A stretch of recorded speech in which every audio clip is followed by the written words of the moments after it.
Welcome to Beyond the Ordinary, a space for extraordinary souls navigating a world that often feels anything but simple. The battles you face, the challenges that test you, these are not random. They are the refining fires that meant to shape you into something much greater. Here, we explore the grace, strength, and wisdom that emerge when you rise above what others call impossible. This is your journey to uncover the extraordinary within.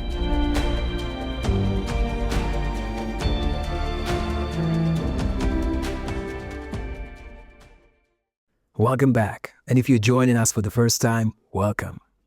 What you're about to hear is built differently. I use the power of AI to produce the show, not to make things up, but to save time and give you daily access to something that would otherwise take months to create. Every episode is built around a specific framework of books, lectures, expert research, and analysis distilled into a conversation that you can actually observe.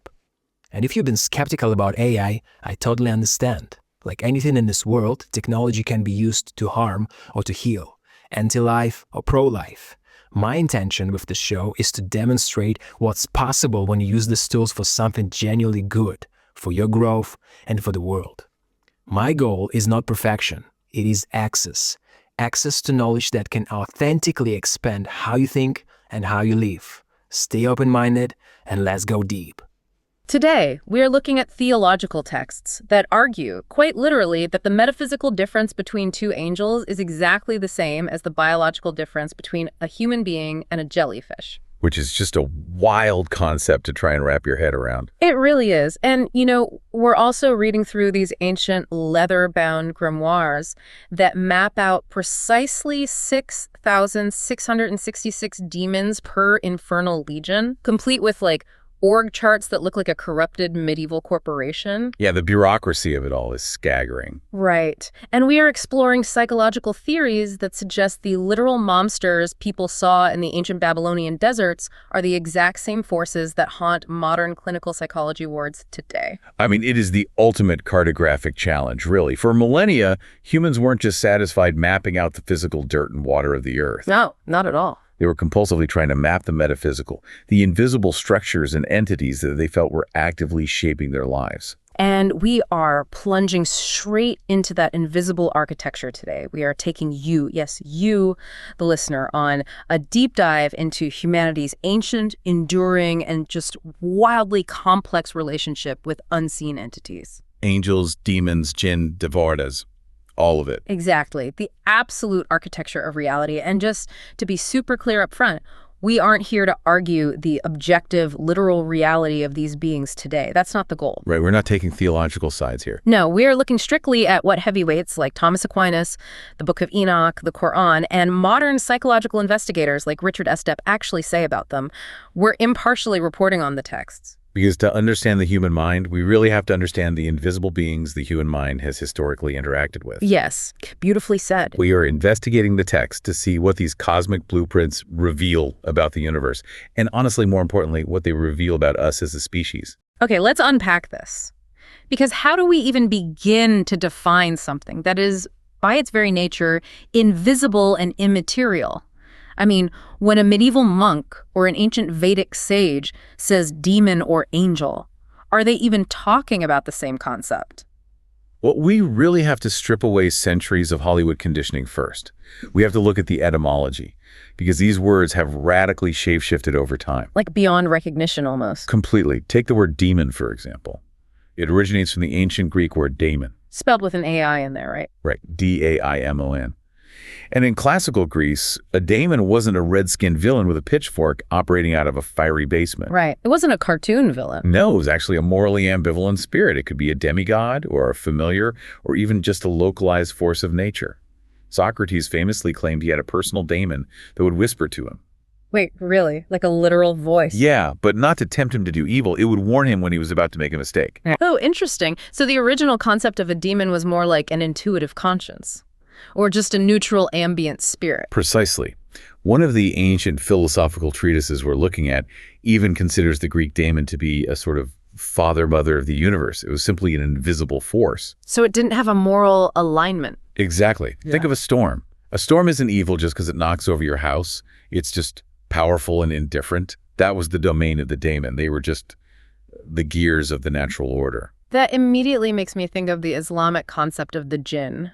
Because when you read through Islamic theology and folklore, the jinn share that exact same moral ambivalence. They absolutely do. And the word itself, jinn, comes from the Arabic root itnan, which literally means to conceal or to hide. Yeah, it's actually the same linguistic root that gives us the Arabic word for a shield or even a fetus, because it is concealed from the eye. That's fascinating. And what is so compelling about the jinn is that they completely break the Western binary of angels versus demons. In the Quranic text, the jinn are a distinct third sentient creation. Right, alongside humans and angels. Yeah. God created angels from light, humans from clay, and the jinn from marij min nar, which translates to a smokeless, scorching fire. So they aren't fallen angels at all. They are a totally parallel species. What's fascinating here is the concept of free will within that theology. Because in the strict Islamic tradition, angels do not possess free will. Right, they're like pure software executing a command. Exactly. They are perfectly obedient, pure intellects executing divine commands. Humans obviously have free will, but the jinn also have free will. Which changes everything about how they interact with the world. It does. Because of that, a jinn can be devoutly religious and benevolent, or it can be entirely neutral and just mind its own business, or, it can be profoundly malevolent. And the malevolent ones are the shayatin, the devils, following the lead of Iblis or shaitan. But the average jinn is just out there living a parallel life to us. Yeah, the folklore describes them eating, drinking, getting married, having children, and eventually dying, all just slightly shifted out of our visual spectrum. It's such a rich ecosystem. And we see a similar, deeply layered nuance in Vedic cosmology, too. When you look at the ancient texts of India, you do not find a simple good versus evil binary. Right, it's way more complicated. You have the Devatas or Adityas, the shining ones, figures like Indra or Varuna who maintain cosmic order, which is called Raita, and opposing them are the Asuras. But the Asuras aren't just one-dimensional demons, right? Not at all. In the older texts, like the Rig Veda, Asura was actually a title of respect for sovereign deities. It was only over centuries of theological evolution that the Asuras became strictly associated with the chaotic anti-God forces. It seems like early humanity was very comfortable with the idea of a morally gray, kind of chaotic spiritual ecosystem. So why did that change? That is the big question. Like, how do we get from these neutral nature spirits to the terrifying, hyperpolarized good versus evil frameworks of the Middle Ages? Well, if we connect this to the bigger picture, it traces directly back to the massive shift from animism and polytheism into strict monotheism. Monotheism completely rewrote the metaphysical map. Because in a polytheistic system, you have wiggle room. If a drought destroys your village, you don't have to blame a supreme, all-loving creator. You just assume the local river god is having a bad day, or you botched a sacrifice. Right, the guides are petty and flawed, just like human beings. Exactly. But monotheism introduces this profound philosophical problem of theodicy. Yes, the problem of evil. If there is only one creator, and that creator is all-knowing, all-powerful, and entirely good, why do children get sick? Why do earthquakes destroy cities? Why does human malice exist? You cannot attribute evil to the perfect creator without breaking the theology itself. Right, so you need a cosmic scapegoat. You need an address for evil. Evil must be personified. So those ambient, morally neutral spirits of the ancient world were violently polarized. The helpful ones were drafted into the heavenly host as angels, and the harmful, chaotic, or foreign ones were branded as demons. It's a massive theological sorting process. It had to be. You require an archfiend and a dark army to explain the sheer volume of suffering in the world while keeping the creator's hands perfectly clean. But wait, I have to push back on this a little, or at least ask a clarifying question. If this human sensation of an invisible presence is so universal, from a Bedouin in the Arabian desert to a Vedic scholar on the Ganges to a medieval monk in France, why do these entities look and behave so wildly differently in the texts? That is exactly what Richard S. Stepp touches on brilliantly in his psychological framework in his book, In Search of Demons. Oh, I love his work on that. It's so good. He argues that if there is a metaphysical reality to these forces, the human mind is simply incapable of perceiving raw, unfiltered spiritual data. We act as a prism. Prism. Okay, I like that analogy. The universal light, or energy, hits the human consciousness, and we refract it through our local geography, our specific cultural expectations, and our deepest societal anxieties. So a desert culture refracts that energy into a being made of scorching, smokeless fire, while a medieval European culture, which is obsessed with royalty and land ownership, refracts it into a winged feudal lord. Precisely. The human mind is desperate to anthropomorphize the terrifying, chaotic variables of the universe. We have to give the storm a face. We have to give the plague a name. And we have to give our highest aspirations a pair of wings. Exactly. It's the only way we can psychologically interact with the infinite. And once you give them a face and a name, the human brain immediately wants to categorize them. We despise a vacuum, and we definitely despise chaos. Oh, we love a good spreadsheet. We really do. Which leads us to the breathtaking obsession with mapping the architecture of the heavens. When you read the theologians of the Middle Ages, they didn't just believe in angels, they built an entire cosmic organizational chart. Yeah, and no one mapped the heavens quite like Pseudo-Dionysius the Areopagite in the 5th or 6th century. His work was later massively expanded upon by Thomas Aquinas. They created the rigid hierarchy of the 9 choirs of angels. But why the intense focus on hierarchy? Why not just have God and a bunch of angels hanging out? Why did they need 9 distinct, rigid levels of cosmic middle management? Well, it reflects the cosmological worldview of the time. You have to remember, they lived in a geocentric universe. Right. The Earth is at the center. Earth at the center, surrounded by these concentric, crystalline spheres of the planets and stars. They believed in a great chain of being, a continuous, unbroken ladder of hierarchy from the lowest rock all the way up to the highest archangel. So everything has a very specific slot. Yes. The medieval mind could not fathom a peasant having direct, unmediated access to a king, let alone a human having unmediated access to the blinding, infinite reality of God. The divine light had to be stepped down, like a series of electrical transformers, through these angelic hierarchies. Otherwise, it would just incinerate the physical world. That makes so much sense of the medieval mindset. So let's look at those transformers. Pseudo-Dionysius divided the angels into 3 triads.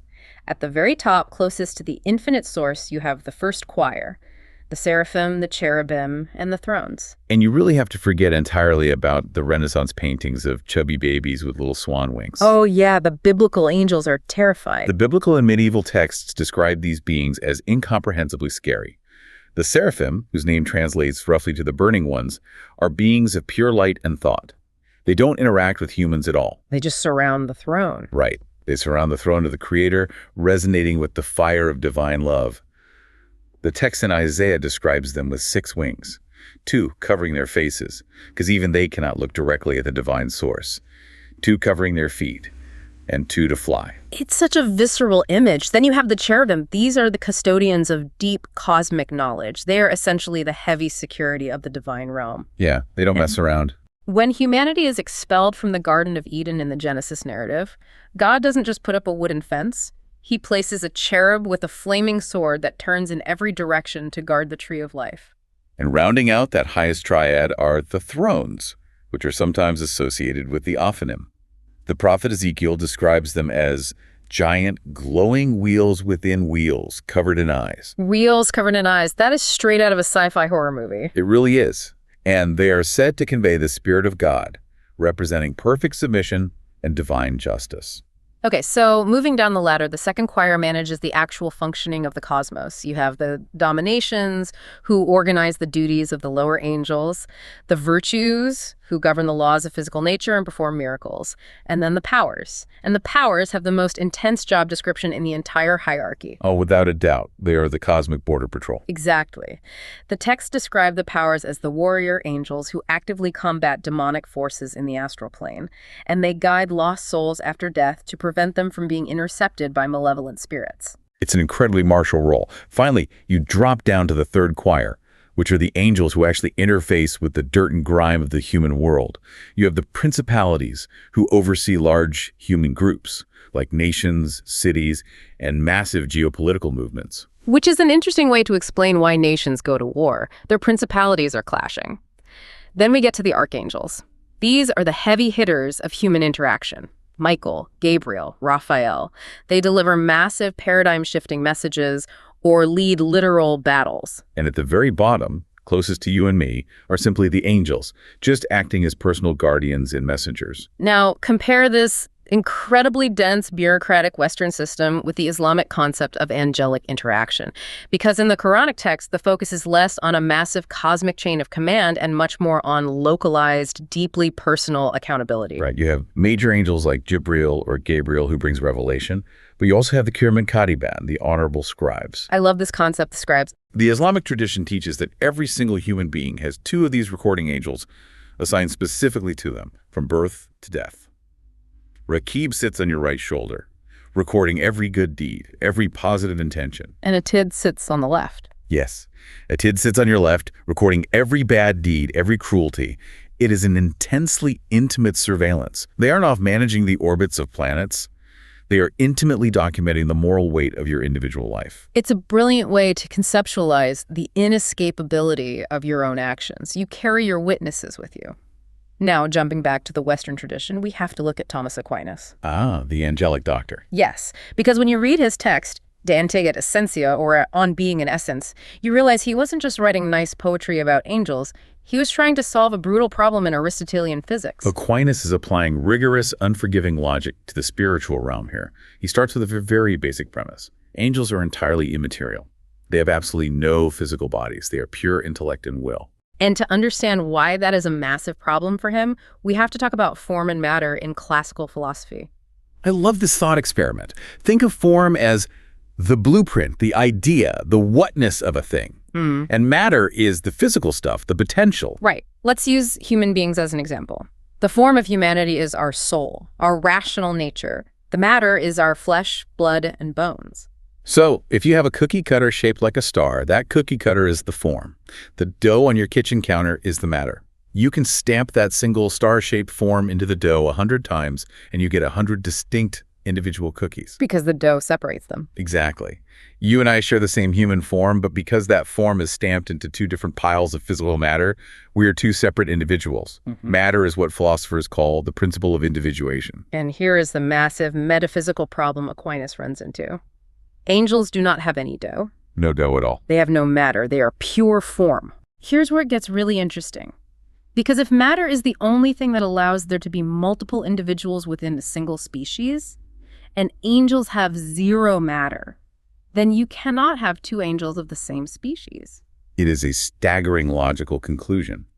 Aquinas writes that because they lack matter, every single individual angel is a unique species unto itself, exhausting its own category. That blows my mind every time I think about it. The biological difference between a human and a chimpanzee is a difference of species. But Aquinas is saying the metaphysical difference between the archangel Michael and the archangel Gabriel is also a difference of species. Yeah, they aren't brothers. They aren't the same kind of thing. It's like saying Gabriel is a hawk, Michael is an oak tree, and Raphael is a thunderstorm. You've captured it perfectly. There is no generic angel species. There is only one Michaelness in the entire universe. There is only one Gabrielness. They vary in their grade of perfection and their proximity to the mind of God, but they are entirely unique. It's so beautiful, but also kind of alienating. So for every soaring, mathematically perfect height of this heavenly architecture, human theology mapped an equally structured, plunging depth of rebellion. The descent. Because if you map the heavens, you must map the abyss. Let's talk about the origins of demons, because when you look at the Judeo-Christian texts, there isn't just one clear story. There are two competing, completely different origin narratives. And the first one is the one everybody knows, the sin of pride. Right, this is the classic Lucifer narrative. The name Lucifer literally translates to the light bearer, or the morning star. Drawing heavily on later interpretations of the prophet Isaiah and the book of Revelation, right? Yes. The theology posits that Lucifer was the greatest of the angelic forms, but his proximity to God bred a catastrophic narcissism. He refused to serve, desiring instead to ascend and be equal to the Most High. Which sparks a literal metaphysical civil war in heaven. Michael, leading the loyalist angels, battles Lucifer. The rebellion is crushed, and Lucifer, along with a full third of the heavenly host, is cast down into the abyss. But there is a second, much older, and arguably much stranger origin story found in apocryphal and pseudepigraphal texts. Like the Book of Enoch, which expands on a few cryptic verses in Genesis chapter 6. This is the origin, not through pride, but through the sin of lust. The narrative of the Watchers. Yes. The Book of Enoch describes a specific cadre of 200 angels known as the Watchers, led by figures like Semyaza and Azazel. They were stationed to watch over the earth. Simple enough job. Right, just observe. But the text says they looked down, saw that the daughters of men were beautiful, and made a mutual pact on Mount Hermon to abandon their celestial posts. They took human physical forms and mated with human women. And the offspring of this illicit union were the Nephilim, a monstrous race of giants with insatiable appetites who began devouring the resources of the earth and eventually turning on humans themselves. But the Watchers didn't just break the genetic barrier, they broke the technological barrier. This is such a crucial element. They were cosmic whistleblowers, but in the worst possible way. The Book of Enoch lists exactly what these fallen angels taught humanity. Azazel taught men the art of metallurgy, How to forge swords, breastplates, shields. effectively introducing warfare. Others taught the use of antimony for eye makeup, the cutting of roots for sorcery, and the reading of the stars for astrology. They gave humanity the tools to destroy themselves faster. In this narrative, demons are the corruptors of civilization. The text says God eventually sends the archangels to bind Semyaza and Azazel under the rocks of the earth until the day of judgment. And the great flood is sent to wipe out the Nephilim giants. Right, but when the giants die, their disembodied, corrupted spirits are cursed to roam the earth as demons, constantly seeking physical bodies to possess because they are half-flesh themselves. So you have two radically different origins. One is a cosmic rebellion in the highest heavens, and the other is an illicit, grimy intermingling of spirit and flesh on earth. But regardless of how they fell, once human theology placed them in the underworld, the human imagination immediately set to work organizing them. Oh, of course. We had to classify them. And they organized them with a level of bureaucratic obsession that is genuinely hilarious and terrifying at the same time. When you read 16th century encyclopedias of demonology, like Johann Weyer's Pseudomonarchia Daemonum or The Lesser Key of Solomon, hell is not just a chaotic pit of fire. It is a strictly governed corporation. They categorized the infernal realm using the exact same titles found in the Holy Roman Empire. Hell had kings, princes, dukes, marquis, earls, and presidents. They were obsessed with the math. The grimoires claimed these infernal royals commanded highly specific numbers of legions, with exactly 6,666 demons per legion. It's an obvious mockery of the Roman military structure. Completely. And the descriptions of these dukes and kings are surreal. Take the demon person, for instance. He is listed as a great king of hell, commanding 22 legions. The text instructs the conjurer that person appears not as a bat-winged monster, but as a man with the face of a lion, carrying a vicious viper in his hand and riding upon a bear. Riding a bear while holding a viper. And his arrival is always preceded by the sounding of many trumpets. Or Agaris, a duke who appears as an old man riding a crocodile carrying a goshawk. His specific infernal power is to teach humans all languages and to cause earthquakes. It is so oddly specific. What's fascinating here is the underlying psychology of these grimoires. These were instruction manuals for magicians trying to summon and bind these spirits to find buried treasure or curse enemies. So why invent such a strict bureaucracy for beings of chaos? Because true chaos is impossible for the human mind to navigate. Exactly. You can't control pure chaos. To control a spirit through ritual magic, you have to believe you know the rules. You must know its rank, the seal that binds it, and its specific jurisdiction. If you want to incite lust in someone, you don't summon a Duke of Pestilence. You summon Asmodeus. It provides an illusion of control over the uncontrollable. It's a dark mirror of medieval society.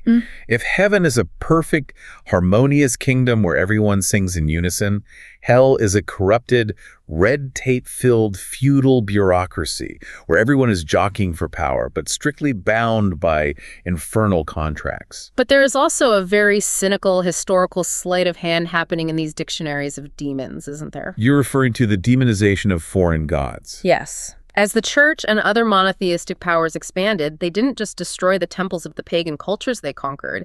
They absorbed their deities and demoted them to the rank of demons. The gods of a conquered people become the devils of the conquerors. It happens constantly in the texts. Can you give an example? Sure. The Vedic entity Ashma, who was a deva of aggression and wrath in ancient Persian and Zoroastrian belief, is directly lifted and transformed into the Judeo-Christian demon Asmodeus, the demon of lust. Wow. Just a straight copy-paste, but demoted. Yeah. And Beelzebub, the lord of the flies, was originally Baal-zebul, a revered Canaanite deity meaning lord of the heavenly dwelling. The entities themselves are repurposed and weaponized to fit the new theological map. So having populated the mathematically precise heights of heaven and the bureaucratic depths of hell, we have to ask a physical question. Where exactly are these places? Are heaven and hell physical coordinates? Can we fly a spaceship far enough and eventually hit a choir of seraphim? This brings us to the profound ancient mapping of the realms, or planes of existence. The classical texts absolutely do not view these realms as physical places located in the clouds or just beneath the tectonic plates. They are conceptual, overlapping dimensions. So it's not a spatial distance. Yeah. In Jewish mysticism and esoteric traditions, you have a highly complex system of the seven heavens, realms like Shemain, Rocky, and Erebath, each governed by specific planetary angels and serving specific cosmic functions. And corresponding layered lodges of hell where specific punishments are meted out. Similarly, Vedic cosmology outlines a dizzying array of lokas, which are higher and lower planes of existence. You have Bhuloka, the earthly realm, ascending up to realms of pure light and consciousness, and descending down into the Patala realms, the underworlds governed by the Asuras. But these aren't just places you travel to, they are states of spiritual density. But the most compelling spatial concept in these texts is what they call the middle world. Islamic theology and ancient Jewish lore discuss this extensively regarding the jinn and the shadim, which is the Jewish equivalent of earthly spirits. Right. They don't live in a fiery pit. They live right here. They occupy the exact same physical geography that we do. The texts say they haunt the ruins, the deep deserts, the marketplaces, the graveyards. The liminal spaces. Yes, they exist in the peripheral liminal spaces of human civilization. They're fully present in our reality, but their material composition, that smokeless fire, renders them invisible to our specific biological optics. The folklore gets so granular about this shared space. One text noted that jinn will steal the essence of human food if a person forgets to say a blessing before eating. Or that you shouldn't throw boiling water on the ground at night without warning. Because you might accidentally scald a sleeping jinn. And invite its wrath. They occupy our space. Which forces us right back into the grueling physics questions of Thomas Aquinas. He dedicated pages and pages to a seemingly absurd question. How do purely spiritual, immaterial beings occupy physical space? Right, if an angel or a demon has no physical body to displace air, how can it be in a room? If it doesn't take up volume, how does it have a location? Aquinas argued that angels are not circumscribed by local limits. A human body has physical limits. It cannot occupy the same space as a chair. An angel has no such limit. Instead, Aquinas says an angel is circumscribed by its substance. Meaning what, exactly? Meaning an angel exists exactly and only where it is actively applying its power. Okay, let's use a modern analogy to clarify this for the listener. It's like a computer program.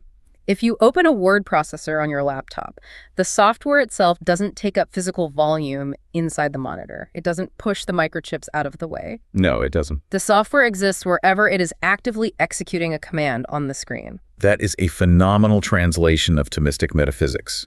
For Aquinas, an angel's spatial presence is entirely defined by its action. If an angel is affecting a physical object here or inspiring a thought in a human here, it is here. And because they don't have physical bodies to drag through the friction of space, their movement is instantaneous. They simply cease applying their power in location A and begin applying it in location B. It's basically quantum leaping. So since these entities supposedly exist in our overlapping space, or can instantly apply their power to our reality, how do the sources say they actually interact with humanity? Historically, the interactions were visceral, intimate, and entirely physical. If you go back to ancient Mesopotamian beliefs, the Galan demons weren't abstract concepts of evil. They were the literal bringers of sickness. They were pathogens. Basically, yes. They were spirits of uncleanness that entered the human body through a cut, or through contaminated water, or foul winds. It was essentially an ancient spiritual version of the germ theory of disease. Exactly. But as theology evolves, particularly in monotheism, the interaction becomes highly psychological. Demons become agents provocateurs. They don't just give you a fever. They wage a guerrilla war on your consciousness. They whisper in your ear. They amplify your existing grievances. They sow discord in marriages, cause night terrors, and act as invisible instigators to make humans engineer their own downfall through temptation. And when temptation isn't enough, the texts describe the ultimate violation, which is possession. We see this across all traditions. You have the famous biblical narrative in the Gospel of Mark, where a man is possessed by a multitude of demons. When asked their name, they reply, "My name is Legion, for we are many." And they are violently cast out into a herd of swine. You see the exact same intense spiritual warfare in the Islamic tradition, where a Raqi, an Islamic exorcist, engages in a brutal battle of wills and Quranic recitation to expel a malevolent jinn that has hijacked a person's consciousness, often causing them to convulse or speak in voices. But this is where the deep dive requires us to pull Richard Estep's work back to the center of the table. In Search of Demons, he applies a rigorous clinical and psychological lens to these phenomena, and he completely flips the script on what a demonic event actually might be. I think this is the most challenging part of the whole topic. It really is. Estep looks at the overarching narrative of modern society. We live in a hyper-materialistic post-Enlightenment culture that has systematically stripped the world of its magic. We are taught from birth to dismiss the spiritual, the mythic, and the archetypal as fairy tales. And we suppress the dark, chaotic parts of the human psyche. Yes, but Carl Jung taught us that what you repress into the shadow of the subconscious doesn't just evaporate, it ferments. It builds pressure. When a society or an individual represses their deepest traumas, fears, and darkest impulses, those archetypes eventually boil over and manifest as profound pathology. Estep suggests that when this deeply suppressed shadow self erupts into the conscious mind, it is an experience of absolute fragmenting terror. The clinical vocabulary of modern psychiatry terms like dissociative identity disorder, schizophrenia, or severe psychosis might describe the mechanics of the break, but they fail entirely to capture the visceral, mythic horror the person is experiencing internally. Because the clinical terms feel empty to the sufferer. So the human mind reaches back into its oldest, most deeply ingrained cultural vocabulary to explain the internal chaos. It constructs a monster. The phenomenon falls back into the realm of religion, and it is labeled a demonic event. I have to challenge this framework just a bit, though, because it raises a massive question about human accountability. Are we just chronically externalizing our own inner conflicts? How do you mean? Well, think about it. If I am struggling with an intense, destructive addiction or profound greed, it is incredibly painful to my ego to look in the mirror and admit I am a deeply flawed person making destructive choices. Right, that requires immense vulnerability. It is infinitely easier and protects my ego to say, the demon of addiction is attacking me, the demon mammon is tempting me. It is the ultimate abdication of personal responsibility. The devil made me do it. By turning our internal moral failings into an external invading entity, we separate ourselves from the evil. We get to remain the pure, innocent victim being besieged by an outside force. It is a brilliant psychological defense mechanism. Which makes sense on an individual level.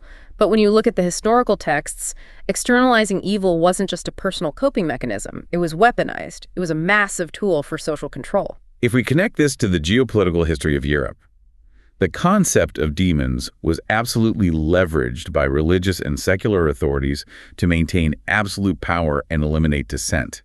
You don't have to look further than the Malleus Maleficarum, the infamous treatise on witchcraft. Or the horrific reign of witch finders in 17th century England, like Matthew Hopkins. They utilized the absolute existential terror of the demonic to exert control over the populace. Think about the brilliance of the trap. If your neighbor questions the authority of the local magistrate, or a woman inherits land and becomes too independent, you don't engage them in a legal debate. You accuse them of making a demonic pact. Yes. And how do you defend yourself against an invisible crime? You can't. The demonic pact is one of the most revealing cultural artifacts we have from this era. The ultimate example is the legend of Faust. The scholar who is bored with traditional learning and sells his soul to the demon Mephistopheles at a crossroads in exchange for limitless knowledge and worldly pleasure. It's framed as a tragedy, but it's really a cautionary tale broadcast by the authorities. Entirely. It was a piece of theological propaganda designed to keep the population within the strict, approved boundaries of orthodox thinking, especially during the dawn of the scientific revolution. The message was terrifyingly clear. Do not seek knowledge outside the approved channels of the church. Do not question the natural order. Do not experiment. Curiosity itself was demonized as the first step toward a satanic pact. We see echoes of this need to explain the inexplicable, using the vocabulary of the unseen in modern times too. Our sources mention how, in parts of the Middle East, the concept of the jinn is actively used today to explain UFO sightings. Oh, that's wild. Like tying modern phenomena to ancient entities. Exactly. There are regions, like the Batn el Ghul Valley, which translates to the belly of the beast, where strange aerial phenomena are frequently reported. When a human being witnesses something anomalous in the sky that shatters their paradigm of reality, they immediately reach for their nearest cultural vocabulary to process the trauma. In the secular West, we reach for extraterrestrials. And in deeply traditional, remote parts of the desert, they reach for the jinn. What's fascinating here is the sheer mechanics of fear and how belief actively rewires human perception. If you live in a society that genuinely, literally believes a demon can enter your body because you didn't wash your hands according to ritual, or because you sneezed without reciting a blessing, your daily existence becomes a literal minefield of terror. Everything is a potential threat to your immortal soul. And in that environment of pervasive, ambient fear, Satan, whose name literally translates in Hebrew to the accuser or the adversary, becomes a structurally necessary theological tool. He explains away the random chaos of the natural world, disease, sudden infant mortality, crop failure. It's no longer just random, meaningless suffering in a different universe. Yeah. It is framed as a targeted strike in a cosmic moral battlefield. Inconveniently, the institution of the church or the religious authority positions itself as the only safe haven. They hold the only recognized weapons against this invisible army. Demonology served as an ancient form of epidemiology, trying to explain how sickness spread, but it doubled as the supreme mechanism for societal compliance. Which brings us to a crucial juncture for the listener today. With all of this immense historical baggage, all the blood spilled during the witch trials, and the sheer psychological weight of these concepts, how does a modern, intellectually honest person engage with the architecture of angels and demons today? We have to find a way to navigate the treacherous waters between two extremes. On one side, you have fundamentalist literalism. That is the belief that every bad mood, every flat tire, and every intrusive thought is a literal, targeted attack by a horned entity. Which is exhausting. It strips away all personal agency, rationality, and psychological insight. It turns life into a haunted house. But on the other extreme, you have reductive, bleak materialism. This is the assumption that human beings are nothing more than meat and chemicals, that our profound experiences of consciousness are just meaningless byproducts of firing synapses, and that the universe is entirely devoid of deeper mystery. Both extremes are intellectually suffocating. They really are. The sources we've unpacked today offer a third path, approaching these entities through a deeply symbolic, integrative framework. When you read the Islamic texts about the Kirman Katiban, the recording angels meticulously writing down your deeds on physical scrolls, you don't have to believe there are invisible beings with parchment sitting on your clavicle. No, you can view those recording angels as a profound, mythic representation of your own indestructible conscience. It is the inescapable reality of karma, the psychological truth that every single action you take leaves an indelible mark on your psyche. You're constantly writing the scroll of your own character. And conversely, you can view the demonic not as winged, scaly monsters summoned by drawing a pentagram in the dirt, but as the embodiment of our own self-destructive habits. The demon is the addiction that whispers to you at 2 a.m. The demon is the irrational prejudice you harbor. The demons are the societal structures and corporations that perpetuate cruelty and exploit the vulnerable. This symbolic integration is key to staying mentally and emotionally grounded while exploring the spiritual edges of reality. When you look at esoteric systems like the Kabbalistic Sephiroth, which pairs specific archangels with spheres of existence, or Thomas Aquinas' 9 choirs, you shouldn't view them as fantasy world building. They are maps. They are humanity's greatest attempts to map the spectrum of human consciousness. They provide a vital vocabulary for the highest, most transcendent aspirations of the human soul and its darkest, most fragmented depths. We have to be so careful with the language of fear. The ultimate takeaway from synthesizing all these texts, whether you ultimately view these forces as literal metaphysical entities sharing our quantum space, or as deep, powerful psychological archetypes rising from the subconscious, is that human free will remains the absolute deciding factor. Your intention, your daily choices, and your self-awareness are what ultimately grant these forces power in your life or deny it to them. This raises the most important question about how we view ourselves in the cosmos. We are not just passive, helpless battlegrounds for warring invisible armies. We are the active participants. We are the ones casting the light and casting the shadows. So exploring angelology and demonology isn't about ghost hunting. It is about splunking into the deepest caverns of the human soul. Exactly. To study them is to study ourselves. We have covered an immense amount of ground today. We have traveled from the blinding six-winged seraphim resonating with the fire of infinite love to the bizarre, hyper-bureaucratic dukes of hell riding bears with vipers in their hands. We've gone from the ancient Babylonian deserts and the smokeless fire of the jinn all the way to modern psychological clinics dealing with the eruption of repressed archetypes. It is a profound testament to the boundless creativity and the deep existential yearning of the human mind. It really is. But I want to leave you with a final thought, something that extends beyond the history, the Thomas Aquinas metaphysics, and the folklore we've discussed today. If, as the ancient theologians suggest, angels are pure intellect and form without matter, and if, as modern psychology suggests, demons are the embodiment of our suppressed, unintegrated shadows, are angels and demons actually external forces descending from the sky and rising from the earth? Or are they the ultimate mirrors? Are they reflecting the terrifying, beautiful, and unfathomable architecture of human consciousness right back at us? We encourage you to keep thinking critically about these hidden architectures. Stay deeply curious. Question the assumptions of the past, but deeply respect the profound human experiences that generated them. Avoid the easy traps of blind belief and the equally easy trap of blind rejection. Thank you so much for joining us on this deep dive into the source material. Until next time, keep exploring the map. Everything we explore today is only as valuable as what you do with it. Information without transformation is just noise. Over the last decade, I've built a methodology specifically designed to help you take what you are learning about your mind, your emotions, your consciousness, and yourself, and actually live it, use it. Use it practically in your daily life. It is the methodology which I called the Elim method, which stands for awareness, letting go, intention, and mindfulness. Or when you master it, it becomes a life in miracles.